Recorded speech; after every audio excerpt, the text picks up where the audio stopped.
to invite up John and Tim. You guys can come on up if you want.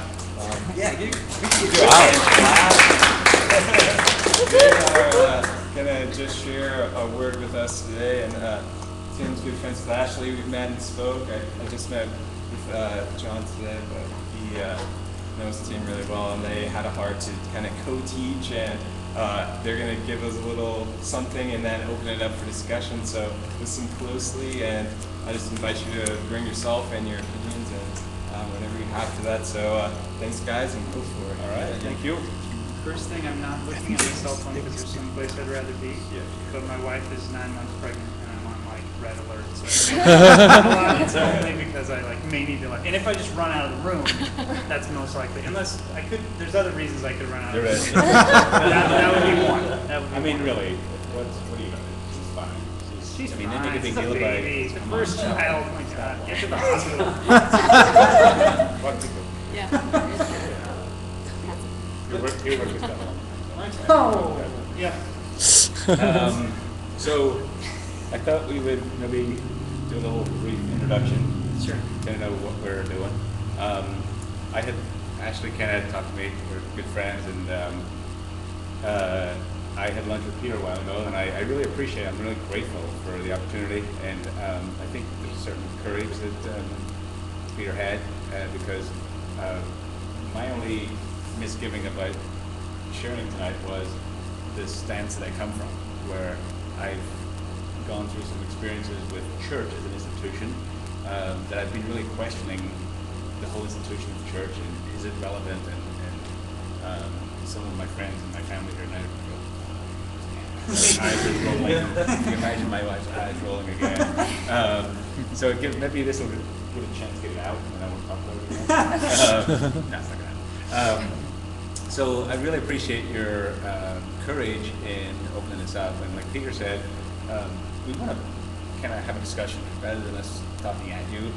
We want to kind of throw a few ideas out that we've been talking about, and then I just want to pre-warn you that I would really love you to engage in this, and then even I don't know how many people are going to go for dinner afterwards, but even to keep the conversation going, all evening, you know. So John and I are really good friends. We met through a church, strangely enough. So I'll let you give a little synopsis of your background, church background, where you're from. Yeah. Well, I was raised Catholic, so and for many years I considered myself a recovering Catholic, and all through most of my teens and stuff. And then probably around my 20s or so, I became like I say, mostly because it's like life took a dive. I was doing too many stupid things, and then God just met me there and totally transformed my life. Very much as a result of being connected to the community, to the church, and I think through a lot of that though, I felt there was always that awkwardness because I wasn't raised in Christian culture. Catholic culture is very different, and so it always was kind of an awkwardness to me, feeling. I felt like I had a really a keen ability to differentiate between the things that were spiritual and the things that were cultural.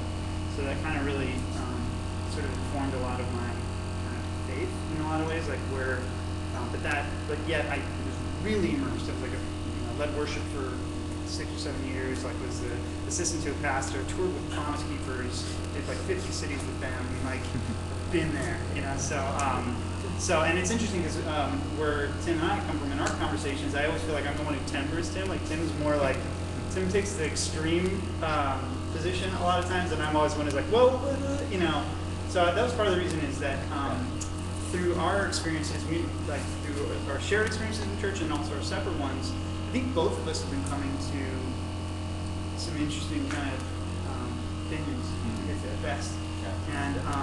And I think that the conversation has been kind of something that we've been having a lot lately with close friends, and yeah. So I was born in a little sleepy village you might have heard of called Belfast. Nothing never happened there. It was very quiet upbringing. So I was steeped in religion from when I was born. Any other PKs here and pastors? My dad was what would be considered an Anglican pastor in Belfast. For a while we lived in a rural area, and then we moved into the ghetto, basically, the worst part of Belfast. So literally where I had to get driven to school 15 miles each day just because it was too dangerous to go to school around it. So steeped in religion. Moved here in 1982. Funny, you guys have heard the story before, but when I moved here, it wasn't a matter of if I went to church on Sunday, it was how many times I was going to church on Sunday. My parents were like ultra conservative. We weren't allowed to spend money on Sundays. We weren't allowed to. We were allowed to drive to church, but that was it. Church and back, and I wasn't allowed to run. I'm ADHD and everything in between. I wasn't allowed to run on Sunday, which was excruciating. So I moved to California, and the greatest thing about moving to California was I didn't have to go to church on Sunday. That was the single greatest thing. But of course, my mom would call on Monday and make sure I went to church, and I did what I was supposed to do. I lied and told her I went to church every Sunday, so everybody's happy. No harm, no foul, until my parents came to visit, and then on Saturday night I see my dad ironing his shirt, and my mom, I'm like, "You're stepping up at 10 o'clock on Saturday night." I'm like, "Ooh, they think we're going to church tomorrow morning."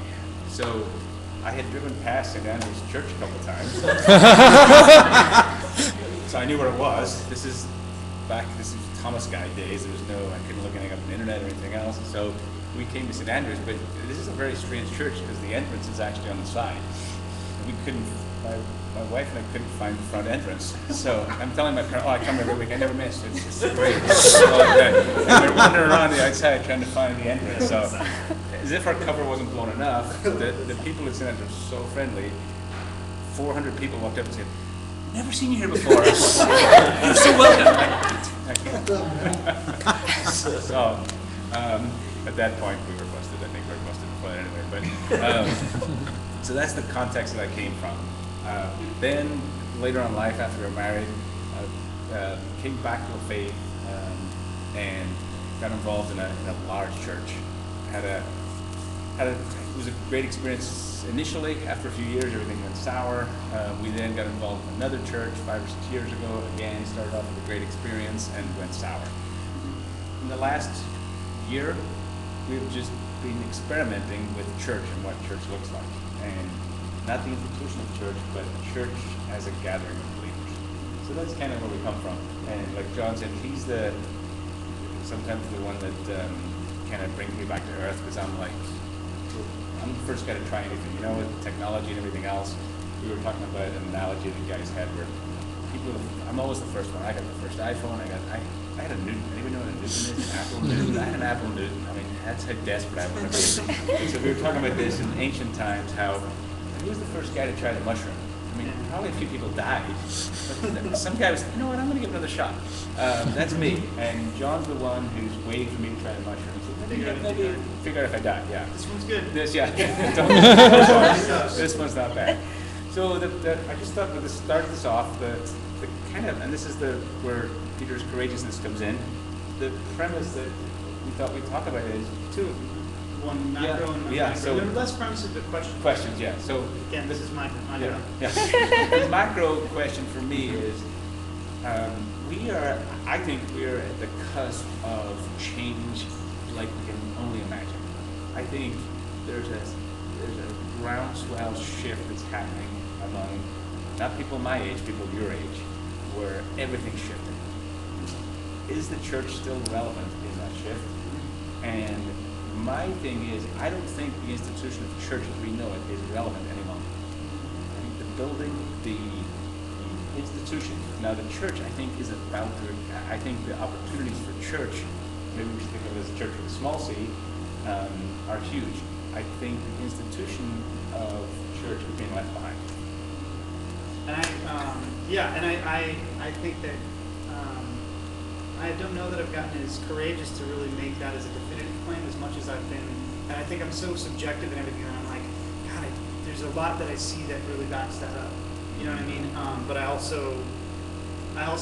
do also believe that God works in people's lives in so many ways. Some of them are institutional, and some of them are really outside of that as well. So I think I'm just like not really been ready to make a claim so definitively. Although I have felt like, yeah, I think that there's definitely some truth to that. the other kind of other premise or question that I sort of have been more fascinated with over the years is in coming through like being very involved in an institution or organized church. I think I've like over the years really found that the things that have affected me the most, things that have transformed my life, have pressed into my faith, have challenged me to be honest with God and myself and others, are things that, for the most part, don't require an organizational church. And so my question is more so, are the things that whatever your regimen is of faith, whether it's reading scripture, coming to church, leading church, being involved with the ministry group, hanging out with friends or just somebody that you talk to, whatever the things are that you associate with the regimen of your faith, are they getting in the way of the vibrancy of your relationship with God and the transformation in your life, or are they helping? And I think I don't really have an answer to that as much as it's a question. I'm curious because for me there are things both inside the context of church and outside that have done good and bad. So I'm kind of curious as to that's sort of the question I want to pose is like how do we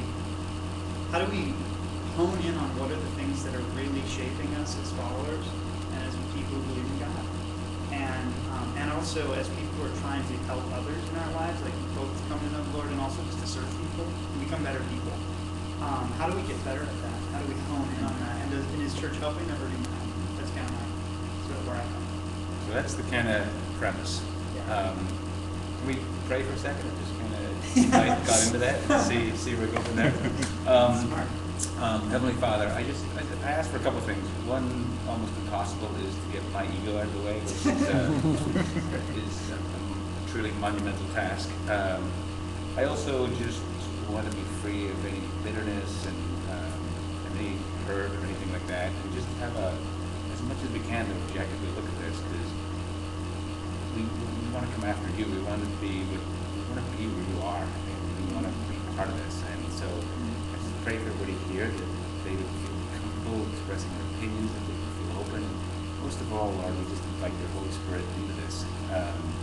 We know whether we're right or wrong or anywhere in between, that you smile in this discussion. And we just pray for something. Amen. Mind if I start micro and then we work macro Go for a it. little bit? Go Okay, for it. I want to. Okay, so I Actually, also feel like you were sort of clearer than me. I don't feel like it was like all over the map. But I have been thinking of it. oh, that's right. You're right. I'm gonna make a note for myself. No, I think that. Let me start by saying that there's the things that I've identified in my life personally that have been the most important to my faith. The first one is communication with God personally. By myself, completely disconnected from anything else. Like I need to talk to God, right? And I need to be able to tell Him how I feel. And my experience has been that He can take it. Like whether I'm happy, sad, mad, whatever it is, He can take it. That's been if I had to pick one, that's the number one thing. It's the ability to talk to God in my life. Like I need to do that, right? And maybe a close second to that is Scripture. It's been like incredible. Like just being able to like engage with Scripture and kind of see how that transformed my life. I used to think it was a book written by a bunch of old men. Like people used to tell me about it and be like, you're not going to get through with me until you have an experience with Scripture that comes to life and you start realizing that it doesn't have to all make sense to you, but these words come to life and they do things to you. They transform you. They can change your life, your perspective on things in a huge way. And one of the bigger things after that that's come in my life has been connecting to like your core group of friends or the core believers in your life who literally know everything about you, that you're not afraid to tell them your darkest secrets or the things that you're afraid of that you hide from everybody. And this is one that has been a huge step forward in my faith in the last 10 years, that prior to that, I definitely didn't have it. I had these kind of superficial relationships, and even with real people who were capable of being deeper relationships and really cared about me, but it wasn't that relationship. It wasn't getting real with them. They weren't transforming me, and I wasn't transforming them really. But since like the last 8 to 10 years that's changed in my life, like something's cosmically shifted in my world where like there's people in my life who they're not going to let me get off track, and I'm not going to let them get off track to some degree. We're humans, so we might both let each other get off track, or all three of us, or the group. But I'm more known than I've ever been before. And I'm still a screw up. I mean, I like believe me, I'm still a screw up. But those kind of three things have been some of the most foundational elements of my faith. And I'll be transparent. The things that I'm still hungry for more are, I still don't feel like I've fully found the thing in my life that's going to help me affect the world around me. Whether it's like helping people come to Christ, or just serving people, feeding people, whatever that thing is. I feel like I get at little bits of that here and there, like little moments of that. But I don't feel like I'm like just, this is my sweet spot, this is what I'm supposed to be doing. So the reason I mention that is because, again, like my whole premise is like, I don't care how we do that. I don't care how I get better at that. I don't care if it's coming to church or not coming to church, being involved with the ministry team, singing worship, not singing worship, whether there's a cultural element I'm missing. The point to me is, how do I get better at those things? How do I grow closer to God, grow in my integrity, and have an effect on people that changes lives, So I guess my question, and more so, is just like, and this is the part I want to pose to you guys later, and hopefully we can talk about it, or you guys can talk about it with each other, is like, how do we do that? And is this helping? And if it is, that's awesome, because again, I just listed like my three. Your three might be like, I get in a room and I hear people singing praise songs, or I hear the talk on Sunday, and that is what I need. My wife's more like that. It's interesting. Since like we've kind of had this interesting transition in our lives, my wife's still just very like, I every now and then I need to be in a room with people praying, and and I'm like, then we're going to do that. So we're still involved in some ways with organized church, and in some ways less so. But so I guess that's, if I can do anything, it's just I want people to become conscious of that, and it's my suspicion that there's a lot of people who don't even know what those three things are, that one thing is. They're not even asking that question. They're kind of just going through the motions because it was taught to them culturally, and they're just kind of, that's where they fit in. That's the language they speak. That's the place they know best. And if I can challenge anybody, it's if that is the case, then it's like, man, what more is there? Is there something deeper? Is there something that can change us a little more, refine us a little bit more? And if it isn't, then it's like, then it's refining those things that you do know that are within the culture. If it's like, man, I just need to keep doing this, I need to do that, and then you know. But I think that if I can challenge anybody, it's just to become conscious of what the things are that are fueling your faith, and to ask the question, is there anything missing? Is there something that is accessible to me, that is within my reach, that God meant for me to have, that I just haven't really embraced together? I don't know how to access it. And the last thing is there someone I can talk to about that? That's probably the biggest one. And it doesn't need to be leadership. I often think it's like your best friend. It's your friend who's like a believer with you, or who's on the edge of faith, or maybe you're both walking through it together. But it's the people you know. I think that's kind of, so that's sort of where I'm at right now. And I have less of a conclusion that like this place is not helpful to that, as much as I have a conclusion that that I think sometimes we come to these places so that we don't have to ask. And sometimes it's easier to come to the culture so that you don't have to ask the question, does anyone know me? Am I being transparent?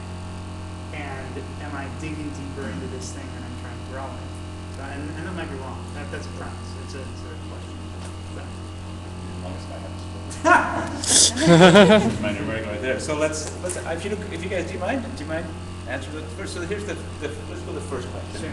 Sure. This is from Rob Bell's book. What we talk about God, and he says why he's written this book is because he says there's something in the air. We're in the midst of a massive rethink. A movement is gaining momentum. A moment in history is in the making. There's a growing sense among a growing number of people that when it comes to God, we're at the end of one era and the start of another. An entire mode of understanding and talking about God is dying, and something new is being birthed. So that's my first question: is any truth to that? It strikes me when I think about that, like we're the first people that actually recognize we're in different eras. I can't even remember. What are you guys, postmodern, millennials? I can't even keep up anymore. But we're the first people to be self-aware enough to know that we were moderns, and we knew we were postmoderns. The ancient people didn't go, man, I can't wait till this prehistoric era is over so we can move into the, whatever it was next.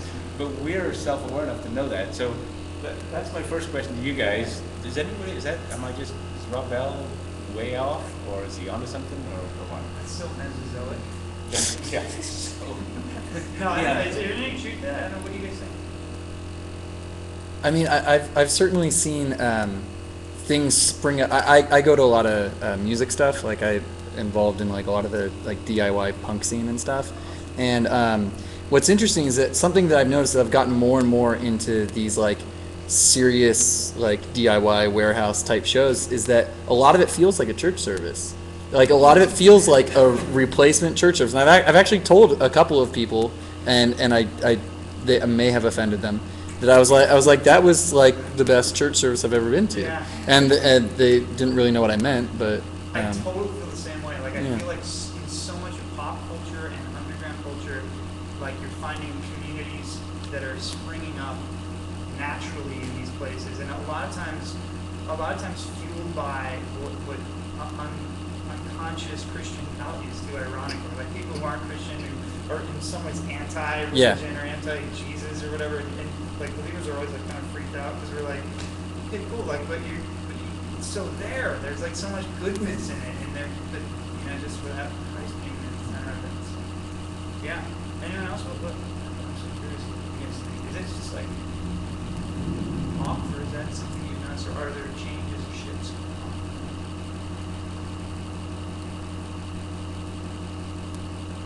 Clarify what the question is? Yeah, I'm so bad at this. I just asked like 12 So questions. the first question is Rob Bell's thing here is that we're in the middle of a seismic rethink. That everything's changing culturally, technically. Everything is we're in the midst of flux. Like there's a huge change taking place, and the interesting part for me that Rob Bell says there's a growing sense among a growing number of people that when it comes to God, we're at the end of one era and we're at the start of another. The entire mode of understanding and talking about God dying as something new is coming. Does anybody else get that sense that like how God reveals Himself to us is changing and morphing, and that's my Yeah, that's maybe the I'm just the guy in the mushroom here. So yeah. Well, I Yeah. think because the way we get information now is so diverse and so electronic, I think of course God morphs to whatever era that we're in, and kind of speaks to however you or whoever this generation or the world receives their information. So maybe in rural India, he's still kind of revealing himself the way he would have in the 50s or the 20s or whatever, but right now in the United States, Southern California, I think a lot of people probably experience God in a way that no one ever has before, just because of the mediums that we get. Yeah. Yep. Like that, like, as everything's changed, like churches have to modernize in order to capture the current generation. Like, otherwise, they'll just continue to lose people in attendance if they don't change to everything that's happening.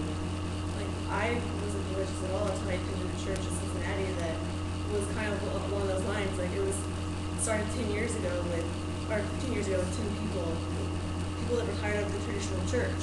And they started this, and it's grown to be the 21st largest church in America now, 15 years, because they just present everything in a way, and they do so much technology, and they're just like so inventive and creative, and it's not foundational, and they just appeal to the wide audience because they've learned how to like modernize it, present it in a new way, and attract all these new people, and it's grown to be like just so big.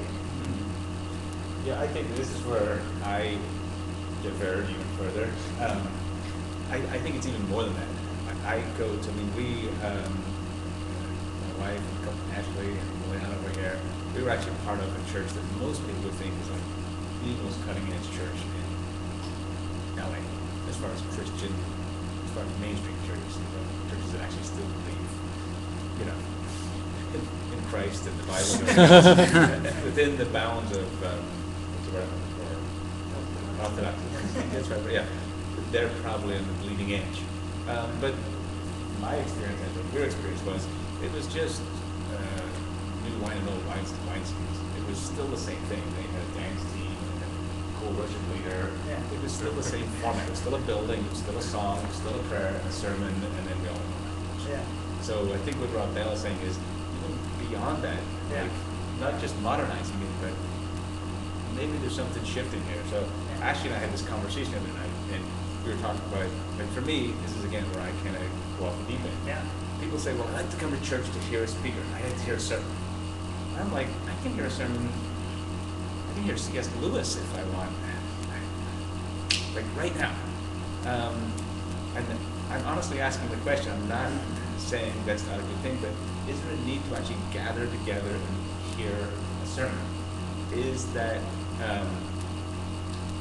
like my son has asked me this before, where does it say in the Bible that we need these components? Like, what are the essentials? And then to segue to John's side of it, your question is, what I found is, more often than not, and this is just my experience, maybe I've had a really bad experience, and it's just me, maybe I'm the competent out there. More often than not, those essential things that we see as essential in the church actually get in the way of what you're talking about. Totally, and that's kind of where I ask questions like, you don't have to raise your hands here, but if any of you have ever, I've done this before, where in my giving, it's like I have my tithe, there's like a 10% thing in my head, and I sometimes ask myself, am I only giving to this organization because I get the write-off afterward because it's become part of the system of things that I do, as opposed to now that I'm less beholden to the church, I've been giving to friends who need money or things that come up that God's brought on in my life, and I don't know if I'm giving 10 or less anymore. I don't have it stopped checking that kind of box in that way anymore. So for me, that's one small example of the way that the organization kind of was getting in the way of me really listening to God change something. Sometimes I say tithing's bad, I'm not, Peter can beat us after this. But it just makes me ask the question, like I love what you said, like I've been going through the list of things and asking myself, are they essential or not essential? Do I need to be associated? Does me being a follower of Christ mean that I have to be associated with a 501c3 organization that's getting money and paying pastor and da-da-da? Because you'd think yes is the answer to that if you ask a lot of Christians, like, what church do you go to? Is like just the Christian, like, litmus test to figure out here. Are you, and I think that it also, like you said, in the modern era that we're living in, with information being as it is, a bigger issue that I find in terms of our potency affecting the world outside of us is our inability to differentiate between ourselves as a group, because we all got to be anti this sin and we all got to be pro this sin. There's a lot of like homogeny that happens within the church, unintentional. It's not because we have bad intentions or because we're wrong, but you find a lot of homogeny because when you're in a group, you have to differentiate between yourself and everybody's not in the group. And again, I don't want to. There's this new open can of worms, but I think that there are lines that have to get drawn. Well, we all believe this, and then once you're outside of that line, a lot of times it becomes really hard to be a part of the group. Anyone that's ever been in leadership in church has watched a sin drive someone away from a community, and sometimes it's a borderline sin. And we don't really have a big issue with gluttony, do we, in Christianity? But there's a whole lot of gluttonous people who are in leadership. But if you're a gay person in leadership, you can't be in leadership. That's an example. I don't know what your opinions are about that. That's not the point. The point is, does the institution sometimes get in the way of our ability to be honest with ourselves? And does it sometimes get in the way of our ability to have the message that maybe we want to have, or even Christ would want to have with the community around us? I do agree with you too, that I think the modernization is essential. I think that's what you guys are doing here. I think we're not, but I looked this up before I got here, but 50% of the attenders of the American Presbyterian Church are 65 and older. That doesn't bode well for the health and longevity of the Presbyterian Church. So I'm full of agreement. If you want to continue the institution, you've got to do stuff like this. That's like only you. Exactly. 64. Sorry, go ahead. I just don't really understand, like, we got rid of, like, the church, or, like, the institution of church, like, how would people, like, know about it, or, like, be, like, come into it? Because, like, I was one, I I love it. grew up with, like, no religion at all. Right. And the only reason I got into it because I went to a church. Yeah. And I went to find community, and in finding community, I found religion. And then I kept going to learn more. And I just found it as my home base. And if I didn't have the home base, Well, I would have never started at all. That's the biggest I question. don't know. Like, that to me is like the coolest question any Christian's ever asked in a church ever. Like, because I just asked them, like, how did people find Christ before there was an organization or an institution of church? To me, you just hit the nail on the head with like the coolest question ever asked by a Christian. Because to me, it's like, maybe the Holy Spirit is the answer. Maybe it's the person who believes in God who is at the underground, punk show, who is a believer, and then people are having church there, and he's like, yeah, this is like church, man. And they're like, what are you talking about? And they get angry, and then you have the conversation, and you're like, oh, I'm sorry, because you're a modern Christian, so you're not a jerk. And you're like humble, like all modern Christians that I know are, and we're like not trying to impose our ways. Like, we've been alienated from so many conversations that are going on in the world because of the organization. And to me, you just hit the nail on the head. Like, that question, how would I, because I came to faith because of an institution. How would I have found out about Christ if it wasn't for the institution? It's like, it actually causes me to re-ask the question, did I come to faith because of the institution? Or did I come to faith because there were people within the institution who knew the Holy Spirit, who knew God, and who God still put a burden on their heart, whether it was inside a church or outside the church? So again, and I'm not trying to say that I'm sounding more like you than you right now. I'm not trying to say that you can't, that the institution is bad, we should destroy the institution, because I'm more trying to ask the question, like, again, what are the essentials that are at the core of the reasons why we know God, the reasons why our lives are transforming, and what are the things that are getting in the way of that, or maybe are less important than that. And again, I don't, this is where we kind of differ, I don't think that there's one answer to that, and I don't think the homogenous answer is we get rid of the institution outright necessarily. But for some of you, I think it is. And for some of you, I think it's, I need to get deeper involved in an institution. For some of you, I think it's, I need to start a different institution. Because we talked about this, one of the big answers, when you ask the question, well, what are the things the institution does that are really good? One of the big answers that always comes up is, well, how about service projects and things like that? Institutions are really great at, like, feeding the hungry and da-da-da. And we were talking, like, yeah, so is Red Cross.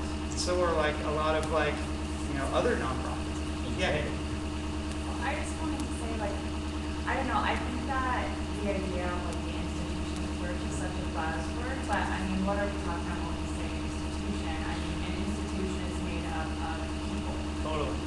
And ultimately, I mean, whatever, get rid of the word institution and just say people, and then it's a group of Christians, and then it's like, well, the problem is a group of Christians that are all doing these things, Yeah.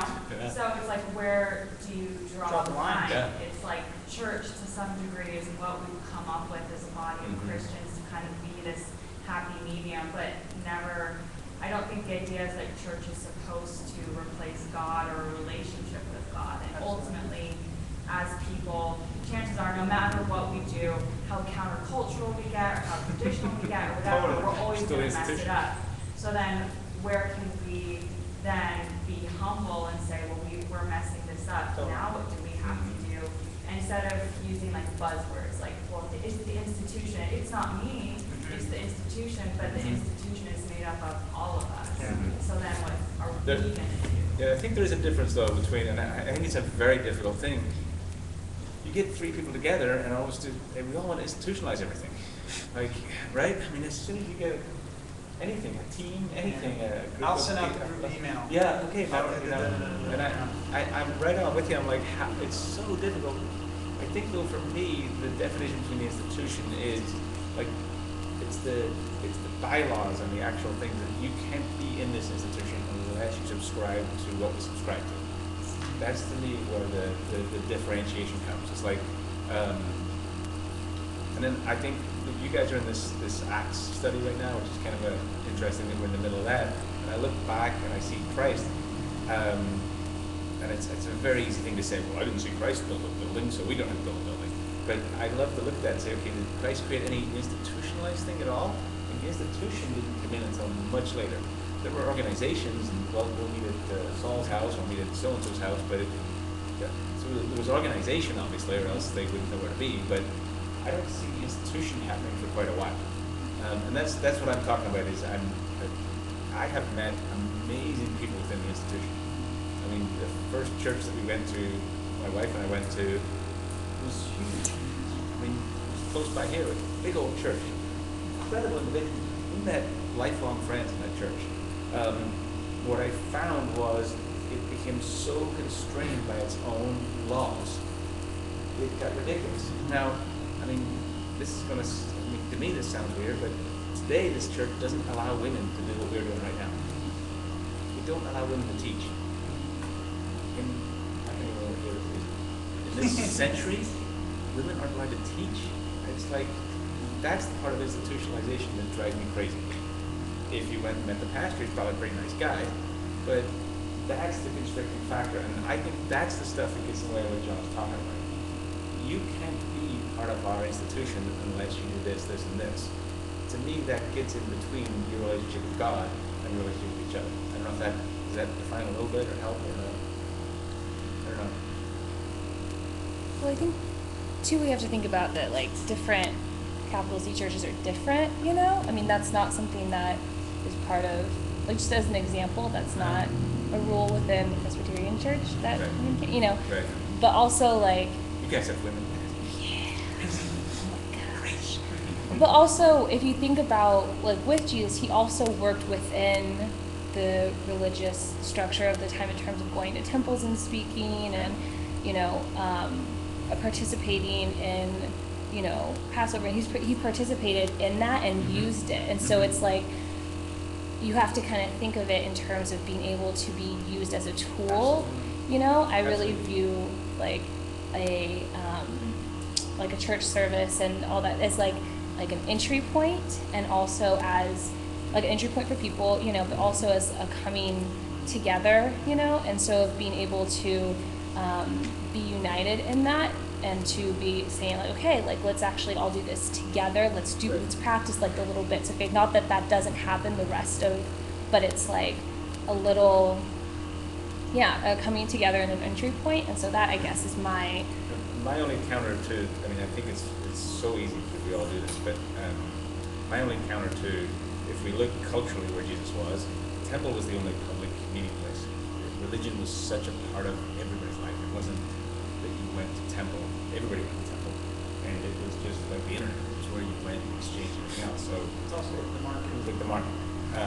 But it didn't go well for Jesus. and But he he turned it used upside it. down. Sure.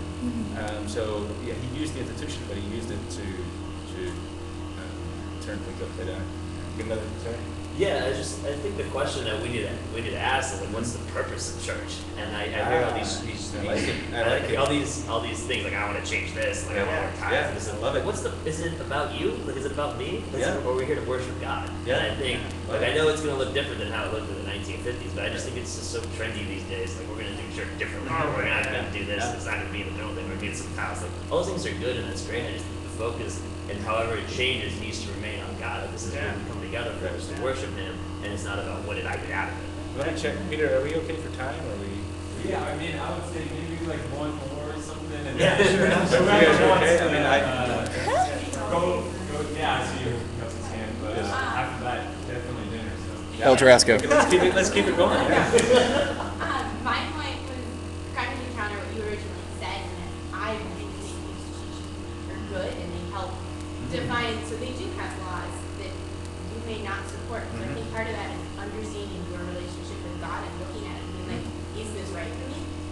And so it forces you to analyze why you were there and if that's right. And so hopefully you will be, if you end up in a place and realize this isn't following the way I want to be or how I fit. Like I went to multiple churches when I first moved here to kind of see where I fit, and basically they all had the same structure and stuff, but when I came here, it just fit. And so I think being a part of that strengthened I know strengthen my relationship with God, but it still forces me to make sure, like, do I still believe everything that I'm here representing? Is that still in line with what I believe? That's awesome. Sorry, I want to add Yep. something. I know we're running on time, but I was just going to say that I've a couple years ago I worked for a church and had all the structures that we're talking about in place, even things that extended to even things that we've referred to tonight about women not being in leadership and things like that, and I saw because of a sin, someone turned away, and it hurt everyone that was even close near that person, whether they knew about it or not, including myself. And that really, I ended up leaving the place months later after that because of that, and it left a sour taste in my mouth for the institution. And for a long time, I didn't want to go to church. I didn't want to lead worship. I didn't want to do anything in terms of service when it had to do with an institution or community. And to keep things short, I'm not going to go into how God brought me back, but He did. And what I've found that has been beneficial in terms of what we're calling the institution is that in some ways I think the argument can be made that because of the rapid change in our society, where everything's becoming so much faster and everyone's becoming busier and busier and busier, that there's a greater need for the church. Because to be perfectly honest, some weeks if we didn't meet here, I would not talk to a single person outside of my coworkers. That's my issue. Yeah, I would not even have this conversation about where we're going with the church or its need for it because I'm so busy. I would just storm right through the weekend. See, that's and one of my stuff. bigger issues though, with church. It's like, why is that even possible? Like, why aren't, like, I believe in God, you believe in God, I just met you, Peter, you seem like a cool guy. Why aren't we, like, Exactly. getting close, dude? Like, you know what I mean? Like, I talk to this guy daily, my buddy Ramsey. If I go a day without talking to him, like, through my work day, I go crazy, and I want to drink myself under the table. Like, that's the honest truth. Yeah. You know what I mean? So, like, So how is that the institution's fault though? no, it's not. No, it's not the fault. It's not the fault. But is it getting in the way of that thing happening? So, Maybe. Again, we need to go to dinner. But I love the conversation. I don't know the answer. I love the cut me off? Oh man, we are going. We're going to dinner. Can you say thank you to these guys? Thank you.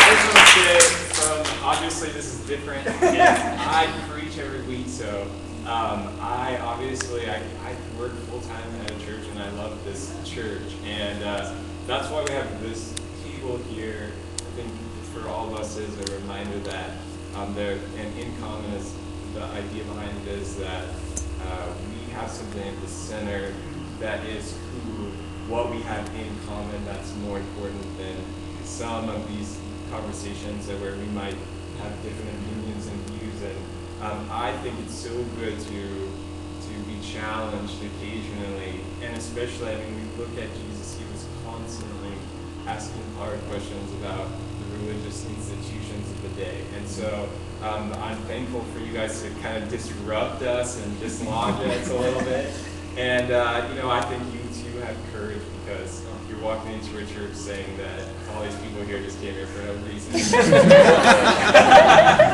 But what I get out of it, I think, is like that we really do need to ask ourselves hard questions about what is at the center of why we come and do what we do. And it's such a good refresher to be careful and intentional and really follow after God in the way that He's leading you. And so it's good to listen to each other. Thank you. Deep questions. Can I finish up by saying if we offended anybody or anything, we're just here to ask questions. And I believe in the church wholeheartedly. My question is not about anti-church, it's how to make it better. Yeah. And I think the church is the most amazing thing that ever happened. Absolutely. And I love what you guys are doing. Yeah, totally. Yeah, Thank you. Beautiful. So yeah, thank you again. Thank you. Yeah, so John, your wife texted something. I think I'll just I'll give you a closing blessing, and then we'll go and continue to have conversations. So may God's peace be on you, and may His face just shine upon you. And I hope that you have an absolutely blessed week this week as you go out into the world and shine your light for Jesus. So go in peace.